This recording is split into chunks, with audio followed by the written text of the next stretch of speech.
what are your thoughts on Obama going down to Brazil and actually offering Petrobras this $2 million incentive, $2 billion incentive to drill off the coast of Brazil?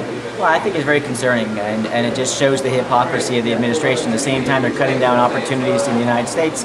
They're actually subsidizing foreign nations. It just doesn't make much sense to me. And I think the more Americans who find out about it, the more they'll be very disappointed in the administration. But it also gives call to why we need to have an all-energy solution. And that means biofuels we're looking at right now, solar, you name it, wind for that matter, whatever it takes as long as the market can bear it.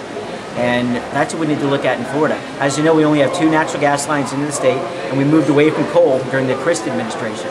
So we want to have an all-energy solution, and we think there's a lot of opportunity, not just for biofuels and solar, but the manufacturing plants that would go hand in hand with those.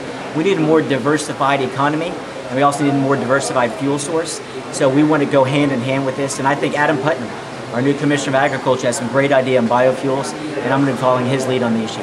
How do you feel about President Obama's handling of the Libya conflict, or the issue in what's going on in Libya, in the Middle East?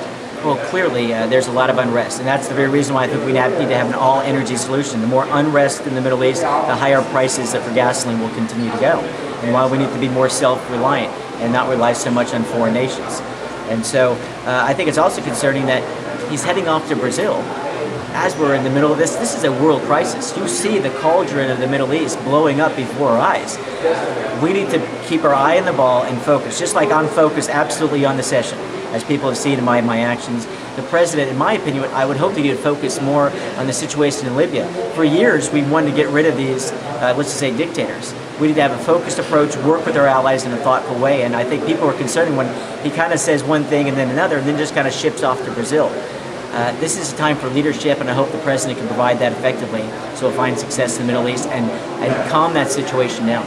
And speaking of Brazil, going back to Brazil, no one has spoke out about it. No one in the Congress has openly spoke out about it. Why do you think that is?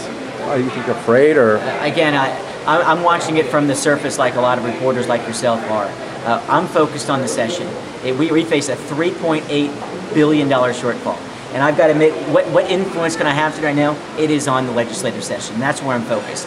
As time goes by, of course, I'm going to be looking at the foreign policy issues, which are vital and important to me and my family. You never know what could set off a major war.